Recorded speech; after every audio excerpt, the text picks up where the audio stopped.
So in addition to the practical losses that might get communicated down and back up again, we've got to think about how we actually implement priorities.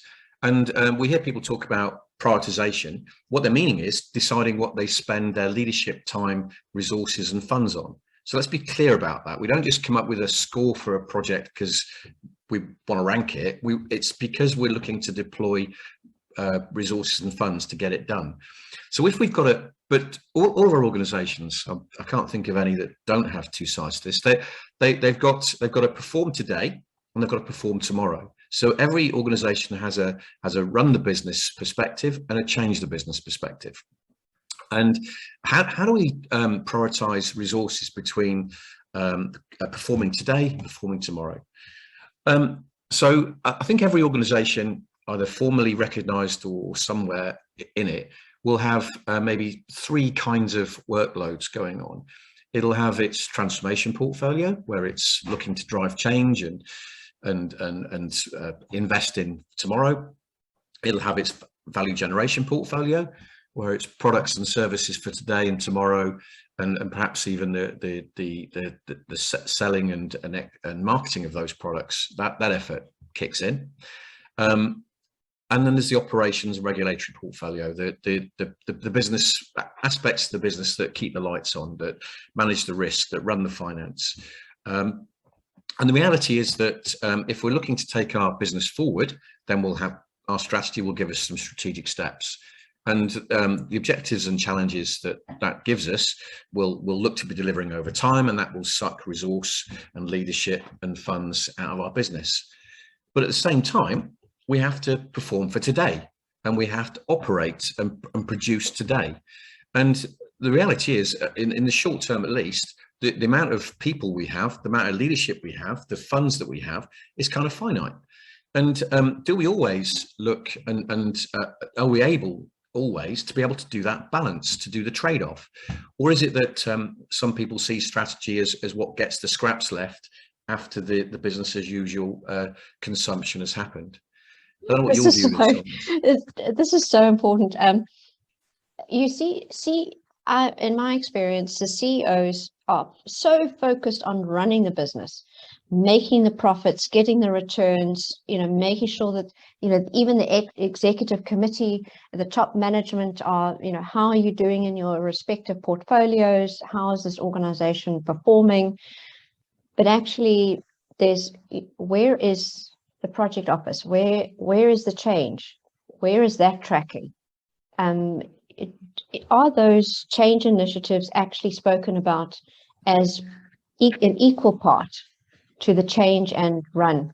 Or are we just talking about runs in our executive committee meetings or our management meetings? And to my experience to date, it's been mainly on the run.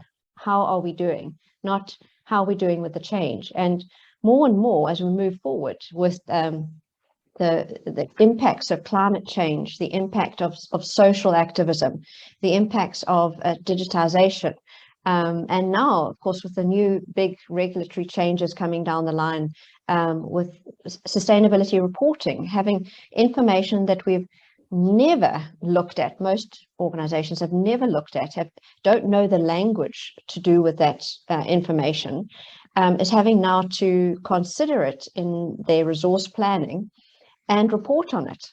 That's a big change. Now, for an organization that's hasn't flexed that change muscle, you're going to have a problem. So I think this picture highlights the problem in that you've got the run and the change that need to be overseen and monitored and adapted as the organization moves forward. It's the whole project management and portfolio approach talks about prioritizing projects, but we can't just prioritize projects. We've got to prioritize workloads, whether they're for strategic steps or performance. We have to make decisions and trade-offs, and I don't think that's always really at the fore. There is a more sophisticated diagram in the slide pack which people can access, but that's just a challenge that we need to think about.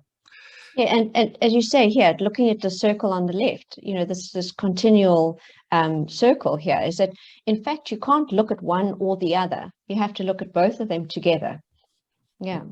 During this section of the presentation, We asked our audience to think about what their experience is of strategy delivery and how perhaps it's not been perfect.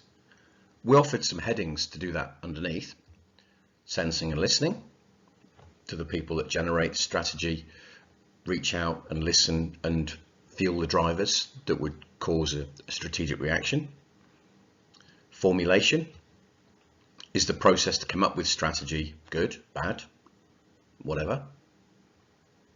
Integration and alignment, how are the strategy delivery outcomes fitted in with business as usual, value generation and other existing change initiatives, and aligned back to the drivers that were sensed and listened for in the first place. And prioritizing delivery and accomplishment. How do we deploy our leadership time, resources and funds to the right initiatives at the right time, balancing again between value generation and other business as usual activity. We gathered all the points, categorized them, made a little response against each, and I have a spreadsheet with all of this detailed information on it. Please contact me if you'd like a copy. But we summarized it against some key headings of accountability, BAU balance, formulation, governance and leadership. I'll leave you to read the details, and if you'd like more information, again, please contact me and we can elaborate further.